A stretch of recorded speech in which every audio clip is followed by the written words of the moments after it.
ನಮಸ್ಕಾರ. ನಾನು Kumara, principal, Saraswati ಡಿ.ಎಡ್ college, Madikeri. ಸ್ನೇಹಿತರೆ, ತಮ್ಮೆಲ್ಲರಿಗೂ ಬೆಳಗಿನ ನಮಸ್ಕಾರಗಳು. ಈ ದಿನ ನಾನು ನಮ್ಮ ಡಿ ತರಬೇತಿಯನ್ನು ಪಡೆದಂಥ ವಿದ್ಯಾರ್ಥಿಗಳು ಮುಂದೆ ಟೆಟ್ ಪರೀಕ್ಷೆಗೆ ಮತ್ತು CET ಪರೀಕ್ಷೆಗೆ ಬರ್ತಕ್ಕಂಥ ಸೈಕಾಲಜಿಗೆ ಸಂಬಂಧಪಟ್ಟಂಥ ಒಂದು 10 ರಿಂದ 15 ನಿಮಿಷಗಳ ವಿಡಿಯೋವನ್ನು ತಮಗೆ ಬಿಡ್ತಾ ಇದ್ದೇನೆ. ಬಹಳ ಮುಖ್ಯವಾಗಿ ಸೈಕಾಲಜಿ ಮತ್ತು ಪೆಡಗಾಜಿಯಲ್ಲಿ ಬರ್ತಕ್ಕಂಥ ಬಹಳಷ್ಟು ಪರಿಕಲ್ಪನೆಗಳೇನಿದ್ದಾವೆ, ಆ ಪರಿಕಲ್ಪನೆಗಳಲ್ಲಿ 1 ಅಥವಾ 2 ಪರಿಕಲ್ಪನೆಗಳ ಬಗ್ಗೆ ಈ ವಿಡಿಯೋನಲ್ಲಿ ತಮಗೆ ಎಕ್ಸ್ಪ್ಲೈನ್ ಮಾಡ್ತೇನೆ. ಸೊ ಈ ಪರಿಕಲ್ಪನೆಯ ಮೇಲೆ ನಿಮಗೆ ಅನ್ವಯಿಕ ವಲಯಕ್ಕೆ ಸಂಬಂಧಪಟ್ಟಂತೆ ಪ್ರಶ್ನೆಗಳನ್ನು 1 ಅಥವಾ 2 ಪ್ರಶ್ನೆಗಳನ್ನು ಕೇಳುವ ಸಾಧ್ಯತೆ ಇರುತ್ತೆ. ವಿದ್ಯಾರ್ಥಿ ಮಿತ್ರರೇ, ನೀವು ಈಗಾಗಲೇ ಡಿ.ಎಡ್ನಲ್ಲಿ ಎಜುಕೇಷನ್ ಸೈಕಾಲಜಿ ಅಂತಕ್ಕಂಥ ಒಂದು ಸಬ್ಜೆಕ್ಟನ್ನು ಓದಿದ್ದೀರ, ಹಾಗೆ ಶಿಕ್ಷಣಶಾಸ್ತ್ರವನ್ನು ಸಹ ಓದಿದ್ದೀರ. ಈ ಎಜುಕೇಷನ್ ಸೈಕಾಲಜಿ ಅಂತಕ್ಕಂಥದ್ದು ಏನು? ಮತ್ತು ಭಾಳ ಬಾರಿ ನಾವೇನು ಹೇಳ್ತೇವೆ ಅಂದರೆ ಪರಿಕಲ್ಪನೆ ಪರಿಕಲ್ಪನೆ ಪರಿಕಲ್ಪನೆ ಅಂತ ಹೇಳ್ತೇವೆ. ಹಾಗಾದರೆ ಪರಿಕಲ್ಪನೆ ಅಂದರೆ ಏನು? ಇದನ್ನು ಮೂಲಭೂತವಾಗಿ ನಮ್ಮ ವಿದ್ಯಾರ್ಥಿಗಳು ತರಬೇತಿಯಲ್ಲಿ ಪಡ್ಕೋಬೇಕಾಗಿತ್ತು. ನನಗನ್ನಿಸ್ತದೆ, ಯಾವುದೇ ಒಬ್ಬ ಅಧ್ಯಾಪಕ ಮೊದಲು ಈ ಪರಿಕಲ್ಪನೆ ಅಂತಕ್ಕಂಥ ಪದಕ್ಕೆ ಅರ್ಥವನ್ನು ನೀಡದೆ, ವ್ಯಾಖ್ಯಾನವನ್ನು ನೀಡದೆ ಮುಂದೆ ಹೋಗಿ ಎಲ್ಲ ವಿಚಾರಗಳನ್ನು ತಿಳಿಸಿರೋದೇ ನಮ್ಮ ಡ್ರಾಬ್ಯಾಕ್ ಅಂತ ನನಗನ್ನಿಸ್ತದೆ. ಹಾಗಾದರೆ ಪರಿಕಲ್ಪನೆ ಅಂದರೆ ಏನು? ಮಿತ್ರರೇ, ನಾವು ಒಂದು ಸನ್ನಿವೇಶದಲ್ಲಿ ಒಂದು ವಸ್ತುವಿನ ಬಗ್ಗೆ, ಒಂದು ಪ್ರಾಣಿಯ ಬಗ್ಗೆ, ಒಂದು ಸ್ವಾಭಾವಿಕವಾದ ಅಂಶದ ಬಗ್ಗೆ ನೋಡಿದಾಗ ನಮ್ಮ ಚಾಕ್ಷುಷಗಳಲ್ಲಿ ಹಲವಾರು ಅಂಶಗಳು, ಚಾಕ್ಷುಷಗಳ ಮೂಲಕ ಹಲವಾರು ಅಂಶಗಳು ನಮ್ಮ ಸ್ಮೃತಿ ಪಟಲದಲ್ಲಿ ಮತ್ತು ಮೆದುಳಿನಲ್ಲಿ ಅದರ ಚಿತ್ರಣ ಮೂಡುತ್ತೆ. ಈ ರೀತಿ ಮೂಡಿದಂತಹ ಚಿತ್ರಣವನ್ನೇ ನಾವು ಪರಿಕಲ್ಪನೆ ಅಂತ ಕರೆಯೋದು. ಉದಾಹರಣೆಗೆ, ಈಗ ನನ್ನ ಮುಂದೆ ಕತ್ತೆ ಇಲ್ಲ, ನಾನು ಕತ್ತೆ ಎನ್ನುವ ಪದವನ್ನು ಓದಿದಾಗ ಕತ್ತೆಯ ಎಲ್ಲ ಲಕ್ಷಣಗಳು ನನ್ನ ಸ್ಮೃತಿ ಪಟಲದಲ್ಲಿ ಮೂಡ್ತಾ ಹೋಗುತ್ತೆ. ಈಗ ನೀವು ಯಾರಾದರೂ ಈ ವಿಡಿಯೋನ ಕೇಳ್ತಾ ಇದ್ದವರು ಕಣ್ಣು ಮುಚ್ಚಿ ಬೆಕ್ಕು ಅನ್ನೋ ಪದವನ್ನು ನೀವು ಸ್ಮರಿಸಿದ್ರೆ ನಿಮ್ಮ ಸ್ಮೃತಿ ಪಟಲದಲ್ಲಿ ಬೆಕ್ಕಿನ ಎಲ್ಲ ಲಕ್ಷಣಗಳು ಮೂಡ್ತಾ ಹೋಗ್ತವೆ. ನಾವು ಇದನ್ನು ಪರಿಕಲ್ಪನೆ ಅಂತ ಕರಿತೇವೆ. ಈ ಪರಿಕಲ್ಪನೆ ಅನ್ನೋ ಪದ ತುಂಬ ವಿಶಾಲವಾದಂತಹ ಪದ. ಬಹುತೇಕ ಇವತ್ತು ಮಾಧ್ಯಮಗಳಲ್ಲೆಲ್ಲ ಬರುತ್ತೆ, ಪರಿಕಲ್ಪನೆ ತುಂಬ ಚೆನ್ನಾಗಿತ್ತು, ಅದ್ಭುತವಾದ ಪರಿಕಲ್ಪನೆ ಅಂತೆಲ್ಲ ಬರುತ್ತೆ. ಇದರ ಮೀನಿಂಗ್ ಗೊತ್ತಿಲ್ಲದೇನೆ, ಇದರ ಡೆಫಿನೇಷನ್ ಗೊತ್ತಿಲ್ಲದೇನೆ ನಾವು ಈ ಪದವನ್ನು ಬಳಸ್ತಾ ಹೋಗ್ತೇವೆ. ಉದಾಹರಣೆಗೆ, ನಾವು ಇದುವರೆಗೆ ಕಲಿತಂಥ ಎಲ್ಲವೂ ಸಹ ಪರಿಕಲ್ಪನೆಗಳಾಗಿರ್ತವೆ. ಸ್ವಾಭಾವಿಕ ಸಸ್ಯವರ್ಗ ಎನ್ನುವುದು ಒಂದು ಪರಿಕಲ್ಪನೆ. ನಮ್ಮ ಸ್ಮೃತಿ ಪಟಲದಲ್ಲಿ ದೊಡ್ಡ ದೊಡ್ಡ ಕಾಡುಗಳು, ಗಿಡಗಳು, ಪದರೆಗಳು ಎಲ್ಲವೂ ಮೂಡ್ತಾ ಬರ್ತವೆ. ನದಿ ಒಂದು ಪರಿಕಲ್ಪನೆ. ನದಿ ಅಂದ ತಕ್ಷಣವೇ ನಮ್ಮ ನಾಡಿನ ಕಾವೇರಿ ನದಿ ಜ್ಞಾಪಕ ಬರುತ್ತೆ. ಅದರ ಎಲ್ಲಿ ಹುಟ್ಟುತ್ತೆ ಅಂತಕ್ಕಂಥದ್ದು ನಮ್ಮ ಸ್ಮೃತಿ ಪಟಲದಲ್ಲಿ ಮೂಡುತ್ತೆ. ಅದು ಎಲ್ಲಿ ಹರಿಯುತ್ತೆ ಅಂತಕ್ಕಂಥದ್ದು ಸ್ಮೃತಿ ಪಟಲದಲ್ಲಿ ಮೂಡುತ್ತೆ. ಇನ್ನೂ ಮುಂದುವರೆದ್ರೆ ತಮಿಳುನಾಡು ಮತ್ತು ಕರ್ನಾಟಕ ರಾಜ್ಯದ ನಡುವೆ ಇರತಕ್ಕಂಥ ಒಂದು ವಾದ ವಿವಾದಗಳ ಒಂದು ಎಲ್ಲ ಅಂಶಗಳು ನಮ್ಮ ಸ್ಮೃತಿ ಪಟಲದಲ್ಲಿ ಮೂಡ್ತಾ ಹೋಗುತ್ತೆ. ಇದನ್ನು ನಾವು ಪರಿಕಲ್ಪನೆ ಅಂತ ಕರಿತೇವೆ. ಈ ಪರಿಕಲ್ಪನೆಗಳಲ್ಲಿ ಕೆಲವು ನಮಗೆ ಕಣ್ಣಿಗೆ ಕಾಣುವಂತಹ ಆಕಾರ ಇರ್ತಕ್ಕಂಥ, ಅದರ ಲಕ್ಷಣಗಳು ನಮ್ಮ ಅನುಭವಕ್ಕೆ ಬರ್ತಕ್ಕಂತಹ ಪರಿಕಲ್ಪನೆಗಳಿರ್ತವೆ. ಇದನ್ನು ನಾವು ಮೂರ್ತ ಪರಿಕಲ್ಪನೆಗಳು ಅಂತ ಕರಿತೇವೆ. ಕೆಲವು ಕಣ್ಣಿಗೆ ಕಾಣದೇ ಇರ್ತಕ್ಕಂಥವಿರ್ತವೆ, ನಮ್ಮ ಅನುಭವಕ್ಕೂ ಸಹ ತುಂಬ ಒಂದು ಅನಾಭಾವವಾದಂತಹ ಸಂಬಂಧವನ್ನು ಹೊಂದಿರತಕ್ಕಂಥ, ಅವಿನಾಭಾವವಾದಂಥ ಸಂಬಂಧವನ್ನು ಹೊಂದಿರತಕ್ಕಂತಹ ಅಂಶಗಳ ಜೊತೆಯಲ್ಲಿ ಅವು ಒಡಗೂಡಿಕೊಂಡಿರ್ತವೆ. ಉದಾಹರಣೆಗೆ ನೋಡಿ, ನ್ಯಾಯ, ಧರ್ಮ, ಸತ್ಯ, ಈ ಪರಿಕಲ್ಪನೆಗಳೇನಿದ್ದಾವೆ ಇವುಗಳ ಆಕಾರ ಇಲ್ಲ, ಇವುಗಳಿಗೆ ರೂಪ ಇಲ್ಲ, ಇವುಗಳ ಲಕ್ಷಣಗಳು ಹೀಗೆ ಅಂತ ನಿರ್ದಿಷ್ಟವಾಗಿ ಹೇಳೋಕ್ಕೆ ಬರೋದಿಲ್ಲ. ಹಾಗಾಗಿ ಇಂಥ ಪರಿಕಲ್ಪನೆಗಳನ್ನು ನಾವು ಅಮೂರ್ತ ಪರಿಕಲ್ಪನೆಗಳು ಅಂತ ಕರಿತೇವೆ. ಪರಿಕಲ್ಪನೆಯ ವಿಚಾರ ನಿಮಗೆ ಅರ್ಥ ಆದರೆ ಮಾತ್ರ ಸೈಕಾಲಜಿ ಮತ್ತು ಪೆಡಗಾಜಿಯಲ್ಲಿ ನಿಮಗೆ ಎಲ್ಲ ಪರಿಕಲ್ಪನೆಗಳನ್ನು ನೀವು ಅರ್ಥೈಸ್ಕೊಳ್ಳೋಕ್ಕೆ ಸಾಧ್ಯ ಆಗುತ್ತೆ. ಹಾಗಾದರೆ ಈ ಶೈಕ್ಷಣಿಕ ಮನೋವಿಜ್ಞಾನ ಅಂತಕ್ಕಂಥದ್ದು ಸಹ ಒಂದು ಪರಿಕಲ್ಪನೆ. ಈ ಶೈಕ್ಷಣಿಕ ಮನೋವಿಜ್ಞಾನ ಎಲ್ಲಿತ್ತು, ಇದು ಹೇಗೆ ಬಂತು, ಇದರ ಒಂದು ಇತಿಹಾಸವನ್ನು ಒಂದು 5 ನಿಮಿಷದಲ್ಲಿ ಮುಗಿಸ್ಬಿಡುವ. ಶೈಕ್ಷಣಿಕ ಮನೋವಿಜ್ಞಾನ ಅಂತಕ್ಕಂಥದ್ದು ಮನಃಶಾಸ್ತ್ರದ ಒಂದು ಭಾಗ. ಪ್ರಶ್ನೆ ಉದ್ಭವ ಆಯಿತು ನಿಮಗೆ, ಹಾಗಾದರೆ ಮನಃಶಾಸ್ತ್ರ ಅಂದರೆ ಏನು? ನೋಡಿ, ನಾನು ಮಾತಾಡ್ತಾ ಇರೋದು ಎಜುಕೇಷನ್ ಸೈಕಾಲಜಿ ಅಂತಕ್ಕಂಥದ್ದನ್ನು ನಾವು ಅಧ್ಯಯನ ಮಾಡಿರೋದು. ಈ ಎಜುಕೇಷನ್ ಸೈಕಾಲಜಿ ಎಲ್ಲಿಂದ ಬಂತು? ಈ ಎಜುಕೇಷನ್ ಸೈಕಾಲಜಿ ಅಂತಕ್ಕಂಥದ್ದು ಮನಃಶಾಸ್ತ್ರದಿಂದ ಬಂತು, ಸೈಕಾಲಜಿಯಿಂದ ಬಂತು. ಹಾಗಾದರೆ ಸೈಕಾಲಜಿ ಎಲ್ಲಿಂದ ಬಂತು ಪ್ರಶ್ನೆ. ಈ ಸೈಕಾಲಜಿ ಅಂತಕ್ಕಂಥದ್ದು ಎ ಬ್ರಾಂಚ್ ಆಫ್ ಫಿಲಾಸಫಿ, ತತ್ವಶಾಸ್ತ್ರದ ಒಂದು ಭಾಗ. ಈಗ ನಾವು ಈ ಮನೋವಿಜ್ಞಾನದ ಪರಿಕಲ್ಪನೆಯ ಮೇಲೆ ಅಧ್ಯಯನವನ್ನು ಮಾಡಬೇಕಾಗುತ್ತೆ. ಇದೇ ನಮಗೆ ಮೂಲ. ಹಾಗಾದರೆ ಮನೋವಿಜ್ಞಾನ ಅಂದರೆ ಏನು? ಸೈಕಾಲಜಿ ಅನ್ನೋದಕ್ಕೆ ಡೆಫಿನೇಷನ್ ಏನು ಕೊಡ್ತಾರೆ, ಅಥವಾ ಅದರ ವ್ಯಾಖ್ಯಾನ ಏನು? ನೋಡಿ, ಮನೋವಿಜ್ಞಾನ ಅಂತಕ್ಕಂಥದ್ದು ಮೊಟ್ಟ ಮೊದಲನೇ ಬಾರಿಗೆ ಮನಃಶಾಸ್ತ್ರ ಅಂತಕ್ಕಂಥ ಪರಿಕಲ್ಪನೆಯ ಮೇಲೆ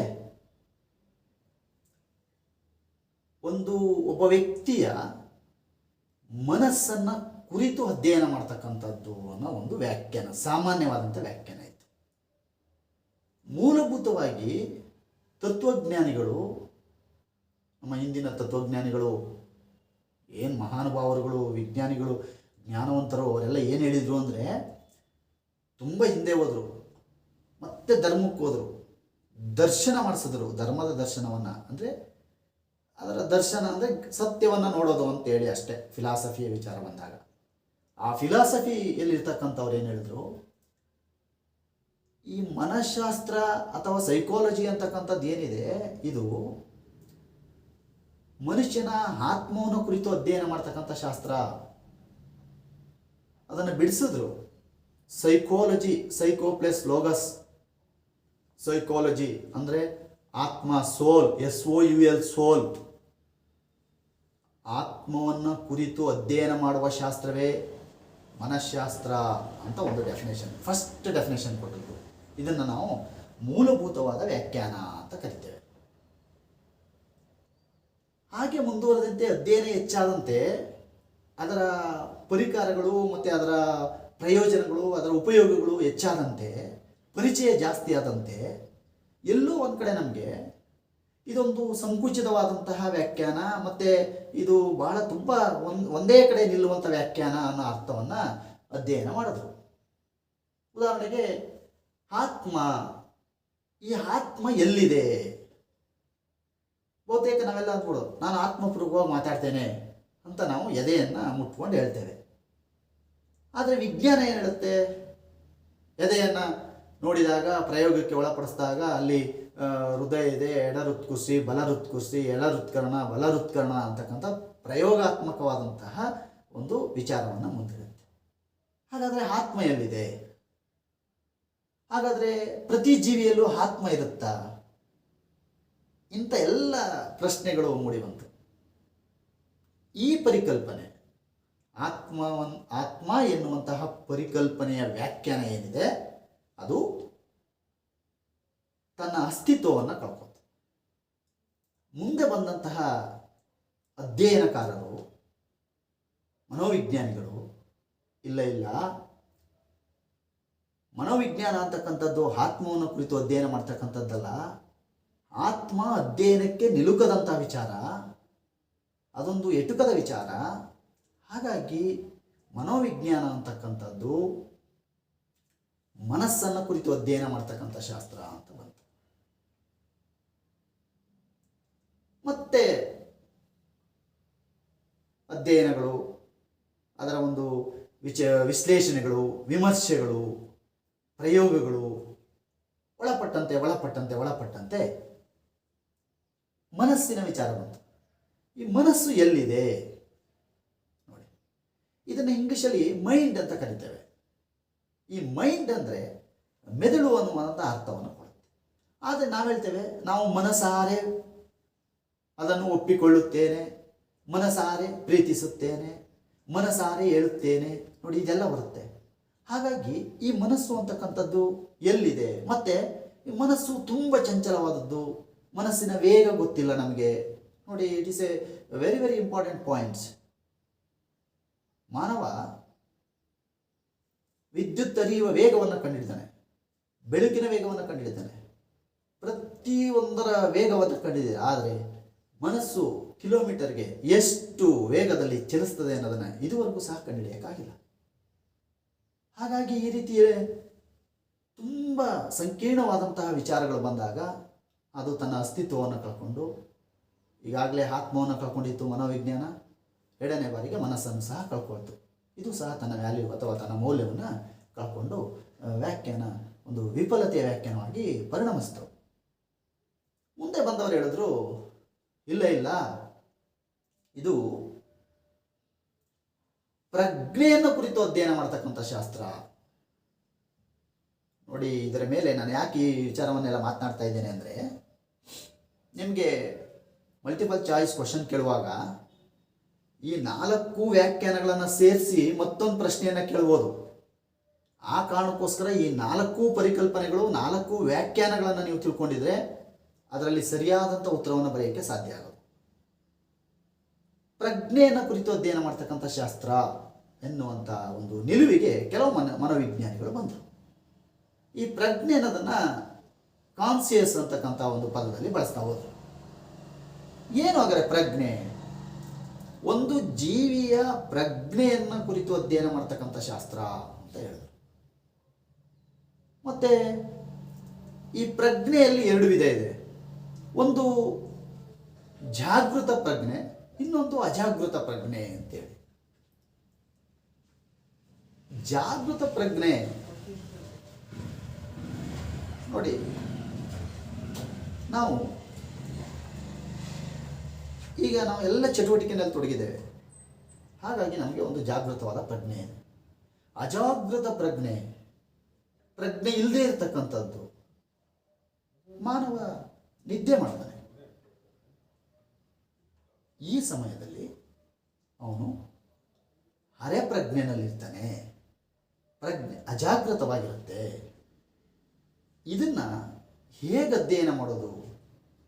ಇಂಥ ಮೂಲಭೂತವಾದ ಪ್ರಶ್ನೆಗಳು ಉದ್ಭವ. ಇವೆಲ್ಲ ನೋಡಿರ್ಬೋದು. ಎಷ್ಟೋ ಬಾರಿ ನಮಗೆ ನಿದ್ದೆ ಬಂದಂಥ ಸಮಯದಲ್ಲಿ ನಮ್ಮ ಆಕಾರ ವಿಕಾರಗಳು ಹೇಗಿರ್ತವೆ, ನಾವು ಹೇಗೆ ನಮ್ಮ ಚಟುವಟಿಕೆಗಳಲ್ಲಿ ತೊಡಗಿರ್ತೇವೆ ಅಂತಕ್ಕಂಥದ್ದು ನಮಗೆ ಗೊತ್ತಿರೋದಿಲ್ಲ. ಈ ಕಾರಣದಿಂದ 3ನೇ ಹಂತದಲ್ಲಿ ಮನೋವಿಜ್ಞಾನ ತನ್ನ 3ನೇ ವ್ಯಾಖ್ಯಾನವಾದಂತಹ ಪ್ರಜ್ಞೆಯ ವ್ಯಾಖ್ಯಾನವನ್ನು ಕಳ್ಕೊಳ್ತು. ಈಗ ಆಧುನಿಕ ಯುಗದಲ್ಲಿ ವಿಜ್ಞಾನ, ತಂತ್ರಜ್ಞಾನ ಎಲ್ಲವೂ ಮುಂದುವರಿದಂತೆ, ಅಧ್ಯಯನದ ಬಗ್ಗೆ ಹೆಚ್ಚು ಹೆಚ್ಚು ಆಸಕ್ತಿ ಉಂಟಾದಂತೆ, ಮನೋವಿಜ್ಞಾನ ಅಂತಕ್ಕಂಥದ್ದು ಒಂದು ಸಮಂಜಸವಾದಂತಹ ವ್ಯಾಖ್ಯಾನಕ್ಕೆ ಬಂದಿದೆ.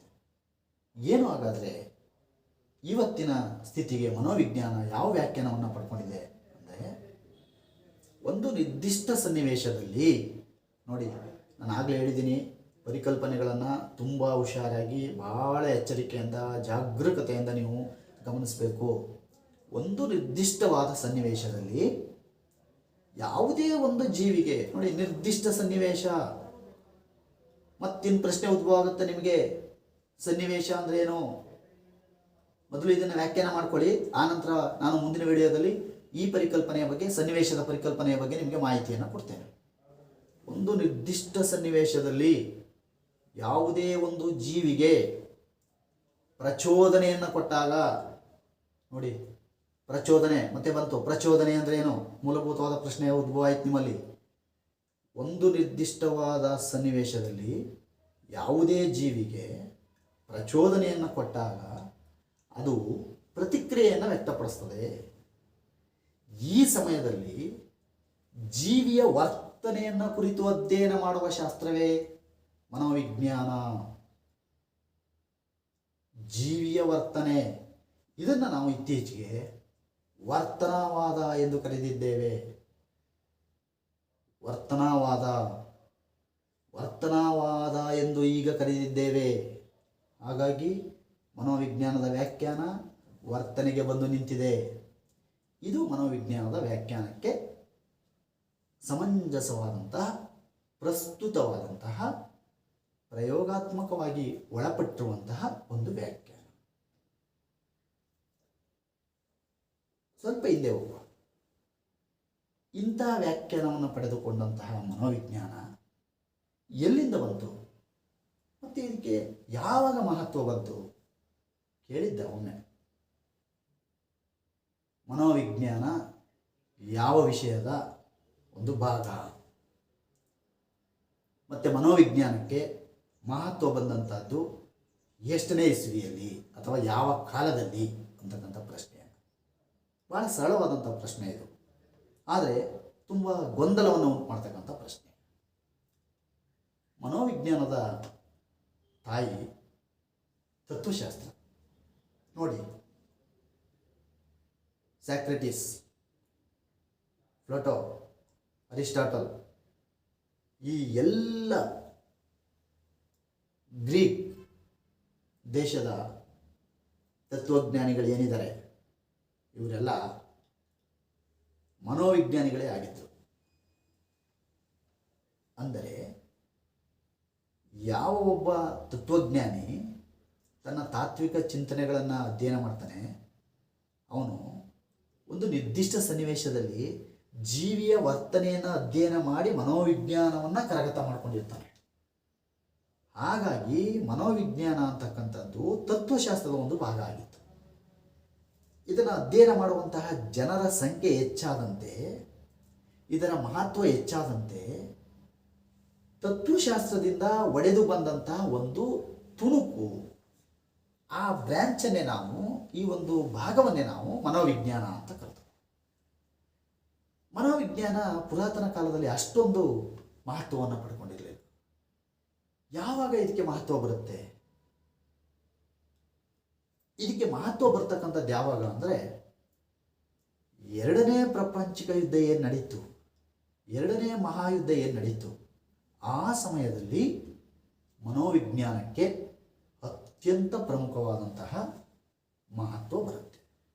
ಕಾರಣ, ಎರಡನೇ ಪ್ರಪಂಚ ಯುದ್ಧ ಅಥವಾ ಮಹಾಪ್ರಪಂಚ ಯುದ್ಧ ನಡೆದಂತಹ ಸಮಯದಲ್ಲಿ, ಮಹಾಯುದ್ಧ ನಡೆದಾಗ ಇಡೀ ಜಗತ್ತು ಎರಡು ಬಣಗಳಾಗಿ ವಿಭಾಗ ಆಗುತ್ತೆ. ಈ ಸಮಯದಲ್ಲಿ ನಡೆದಂತಹ ಘೋರವಾದಂತಹ ಯುದ್ಧ ಏನಿದೆ, ಆಗ ಕೆಲವು ಬುದ್ಧಿಜೀವಿಗಳು, ಇಂಟಲೆಕ್ಚುಯಲ್ ಮೈಂಡ್ ಇರ್ತಕ್ಕಂಥವರು, ಚಿಂತಕರು, ವಿಮರ್ಶಕರು, ವಿದ್ವಾಂಸರು, ಮೇಧಾವಿಗಳು ಈ ಜಗತ್ತಿನ ಮೂಲಭೂತವಾದ ವರ್ತನೆಯನ್ನು ಕುಳಿತು ನೋಡ್ತಾರೆ. ಯಾಕೆ ಮಾನವ ಇಷ್ಟೊಂದು ಕ್ರೂರಿಯಾಗಿದ್ದಾನೆ, ಯಾಕೆ ಮಾನವನಲ್ಲಿ ಇಂತಹ ಒಂದು ಸಂಸ್ಕೃತಿ ಬಂದಿದೆ, ಮಾನವನಿಗೆ ಹೇಗೆ ಪ್ರಾಣಿಗೆ ಹೋಲುವಂತಹ ಎಲ್ಲ ಗುಣಲಕ್ಷಣಗಳನ್ನು ತೋರಿಸ್ತಾ ಇದ್ದಾನೆ, ಇಂತಹ ಎಲ್ಲ ಅಂಶಗಳು. ಹಾಗಾಗಿ ಅವನ ವರ್ತನೆಯಲ್ಲಿ ಏನೋ ಒಂದು ಬದಲಾವಣೆ ಇದೆ, ಅವನಲ್ಲಿ ಏನೋ ಮೂಲಭೂತವಾದಂಥ ಅಂಶಗಳಿದ್ದಾವೆ, ಅವನಲ್ಲಿ ಏನೋ ಒಂದು ಅಹಂ ಇದೆ. ಮುಂದೆ ನೀವು ಅಹಂ ಬಗ್ಗೆ ಓದ್ತೀರ, ಈಗೋ ಸೂಪರ್ ಈಗೋ ಅಂತೇಳಿ. ಮನುಷ್ಯನಲ್ಲಿ ಇದು ಬಂದರೆ ಅವನಲ್ಲಿ ಏನೋ ಒಂದಿದೆ.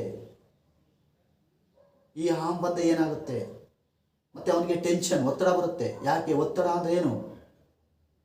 ಇಂತಹ ಎಲ್ಲ ಅಂಶಗಳ ಬಗ್ಗೆ ಪ್ರಪಂಚ ಯುದ್ಧದಲ್ಲಿ ಚಿಂತಕರು ಚಿಂತನೆ ಮಾಡ್ತಾರೆ. ಹಾಗಾಗಿ ಅವತ್ತಿನಿಂದ ಮಾನವನ ವರ್ತನೆಯನ್ನು ಅಧ್ಯಯನ ಮಾಡಬೇಕು. ಯಾಕೆ ಅವನು ವರ್ತಿಸ್ತಾನೆ, ಯಾಕೆ ಅವನಿಗೆ ಆಸೆ ಅಂತಕ್ಕಂಥದ್ದು ಬಂದಿದೆ. ಇದನ್ನೇ ನಮಗೆ ಕ್ರಿಸ್ತಪೂರ್ವ 6ನೇ ಶತಮಾನದಲ್ಲಿ ಭಗವಾನ್ ಬುದ್ಧ ಹೇಳ್ತಾನೆ, ಆಸೆ ದುಃಖಕ್ಕೆ ಮೂಲ. ನೋಡಿ, ಪ್ರಪಂಚ ಯುದ್ಧ ನಡೆದಂತಹ ಸಮಯದಲ್ಲಿ ಏನು 19ರಲ್ಲಿ ನಮಗೆ ಪ್ರಪಂಚ ಯುದ್ಧ ನಡೆಯುತ್ತೆ.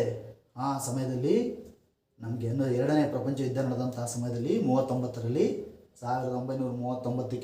1939ರಲ್ಲಿ ನಮಗೆ ಗೊತ್ತಾಗುತ್ತೆ ಪ್ರತಿಯೊಂದು ರಾಷ್ಟ್ರವೂ ಸಹ ತನ್ನ ಆವರಿಸುವಿಕೆ, ಪ್ರತಿಯೊಂದು ದೇಶವನ್ನು ಆವರಿಸಬೇಕು, ನಾನೇ ಜಗತ್ತಿನ ಮೊದಲ ವ್ಯಕ್ತಿ ಆಗಬೇಕು ಎನ್ನುವಂತಹ ಅಹಂ ಏನಿದೆ ಅದನ್ನು ಅಧ್ಯಯನ ಮಾಡೋಕ್ಕೋಸ್ಕರ, ಮತ್ತು ಕ್ರೂರತನ, ಒಂದು ಧರ್ಮ ಇನ್ನೊಂದು ಧರ್ಮದ ಮೇಲೆ ಭಾಳಷ್ಟು ಜನರನ್ನು ಅಮಾನವೀಯವಾಗಿ ಕೊಲ್ತಕ್ಕಂಥದ್ದು, ಈ ಎಲ್ಲ ವರ್ತನೆಗಳನ್ನು ನೋಡಿದಂತಹ ಇಂಟಲೆಕ್ಚುಯಲ್ ಮೈಂಡ್ ಇದ್ದಂತಹ ವಿದ್ವಾಂಸರು ಮನೋವಿಜ್ಞಾನದ ಕಡೆಗೆ ವಾಲ್ತಾರೆ. ಹಾಗಾಗಿ ಮನೋವಿಜ್ಞಾನ ಅತ್ಯಂತ ಪ್ರಾಮುಖ್ಯತೆಯನ್ನು ಎರಡನೇ ಪ್ರಪಂಚ ಯುದ್ಧದ ನಂತರ ಪಡ್ಕೊಳ್ಳುತ್ತೆ. ಇವತ್ತು ಅದೊಂದು ಎಂಥ ಒಂದು ವಿಷಯವಾಗಿ ಮಾರ್ಪಟ್ಟಿದೆ ಅಂದರೆ, ಇವತ್ತು ನಮ್ಮ ಅಧ್ಯಯನ ಕ್ಷೇತ್ರದಲ್ಲಿ ಮಾಸ್ಟರ್ ಡಿಗ್ರಿಯಲ್ಲಿ MSc ಇನ್ ಸೈಕಾಲಜಿ ಅದೊಂದು ವಿಜ್ಞಾನ. ಮತ್ತಿನ ಪ್ರಶ್ನೆ ಉದ್ಭವ ಆಯ್ತು ನಿಮಗೆ, ವಾಟ್ ಈಸ್ ಎ ಸೈನ್ಸ್? ವಿಜ್ಞಾನ ಅಂದರೆ ಏನು? ವಿಜ್ಞಾನ ಎಂದರೆ ವ್ಯವಸ್ಥಿತವಾದ ಅಧ್ಯಯನ. The science is A systematic study of knowledge. ಜ್ಞಾನವನ್ನು ವ್ಯವಸ್ಥಿತವಾಗಿ ಅಧ್ಯಯನ ಮಾಡ್ತಕ್ಕಂಥದ್ದೇ ವಿಜ್ಞಾನ. ಜ್ಞಾನದಿಂದ ವಿಜ್ಞಾನ. ಹಾಗಾಗಿ the science is A systematic study of knowledge, it is called science. ಇದೊಂದು ವಿಜ್ಞಾನವಾಗಿ ಮನೋವಿಜ್ಞಾನ ಏನು MSc in psychology, master science of psychology ನೋಡಿ. ಹಾಗಾಗಿ ಈ ಒಂದು ಹಂತದಲ್ಲಿ ನಮ್ಮ ಮನೋವಿಜ್ಞಾನ ಬಂದು ನಿಂತಿದೆ. ಹೀಗೆ ಹಾಗಾದರೆ ಮನೋವಿಜ್ಞಾನದಲ್ಲಿ ಬಳಸುವಂತಹ ಪರಿಕಲ್ಪನೆಗಳು ಯಾವ್ಯಾವುದು? ಒಂದು ಪಟ್ಟಿನೇ ಮಾಡ್ತಾ ಹೋಗ್ಬೋದು. ಬಹಳ ಮುಖ್ಯವಾಗಿ ನಿಮಗೆ ನಾನು ಆಗಲೇ ಹೇಳಿದ ಸನ್ನಿವೇಶ, ಸ್ವಾಭಾವಿಕತೆ ನೋಡಿ. ಸನ್ನಿವೇಶ, ಸಿಚುಯೇಷನ್, ಸ್ವಾಭಾವಿಕತೆ, ನ್ಯಾಚುರಲ್. ಈ ನ್ಯಾಚುರಲ್ ಅಂತಕ್ಕಂಥ ಪದ ಎಲ್ಲ ಕಡೆ ಬರುತ್ತೆ. ಜಿಯೋಗ್ರಫಿಗೆ ಹೋಗ್ತೀರಾ, ನ್ಯಾಚುರಲ್ ರಿಸೋರ್ಸ್. ಮ್ಯಾಥಮೆಟಿಕ್ಸ್ ಬರ್ತೀರಾ, ನ್ಯಾಚುರಲ್ ನಂಬರ್ಸ್. ಸೈನ್ಸಿಗೆ ಬರ್ತೀರಾ, ನ್ಯಾಚುರಲ್ ಕಾಂಪೊನೆಂಟ್ಸ್ ನೋಡಿ. ಪ್ರತಿಯೊಂದರಲ್ಲೂ ಸಹ ಸ್ವಾಭಾವಿಕತೆ. ಹಾಗಾದರೆ ಸ್ವಾಭಾವಿಕತೆ ಅಂದರೆ ಏನು? ಪ್ರಚೋದನೆ ಅಂದರೆ ಏನು? ತರಗತಿ ಅಂದರೆ ಏನು? ಚಟುವಟಿಕೆ ಅಂದರೆ ಏನು? ಸಾಮರ್ಥ್ಯ ಅಂದರೆ ಏನು? ಬುದ್ಧಿವಂತಿಕೆ ಅಂದರೆ ಏನು? ಕ್ರಿಯಾಶೀಲತೆ ಅಂದರೆ ಏನು? ಒತ್ತಡ ಎಂದರೇನು? ಈ ಎಲ್ಲ ಅಂಶಗಳನ್ನು ನಾವು ಒಂದೊಂದೇ ಬಿಡಿಸ್ತಾ ಹೋದರೆ ಇಡೀ ಸೈಕಾಲಜಿ ನಿಮಗೆ ನಿಮ್ಮ ಮನಸ್ಸಿನಲ್ಲಿರುತ್ತೆ. ಎಷ್ಟೋ ಬಾರಿ ನಾವು ಹೇಳ್ತೇವೆ, ತುಂಬ ಚೆನ್ನಾಗಿ ಕಲ್ತಿದ್ದ ನಮ್ಮ ಮಗ. ಹಾಗಾದ್ರೆ ಕಲಿಕೆ ಅಂದರೆ ಏನು? ಕಲ್ತು ಬಂದಿದ್ದಾನೆ, ಒಳ್ಳೆ ಮಾರ್ಕ್ಸ್ ಬಂದಿದೆ, 15 ದಿವಸ ಆದಮೇಲೆ ಪ್ರಶ್ನೆ ಕೇಳಿದ್ರೆ ಉತ್ತರ ಹೇಳೋದಿಲ್ಲ. ಹಾಗಾದ್ರೆ ಏನಾಯಿತು ಕಲ್ತದ್ದು? ಮರ್ತಾಯಿತು. ಹಾಗಾದ್ರೆ ಮರೆಯವು ಅಂದರೆ ಏನು ನೋಡಿ. ಚಿಂತನೆ ಮಾಡ್ತಿದ್ದಾನೆ ಹುಡುಗ ಚೆನ್ನಾಗಿ, ಹಾಗಾದ್ರೆ ಚಿಂತನೆ ಅಂದರೆ ಏನು? ಧನಾತ್ಮಕತೆ ಅಂದರೆ ಏನು? ಋಣಾತ್ಮಕತೆ ಅಂದರೆ ಏನು?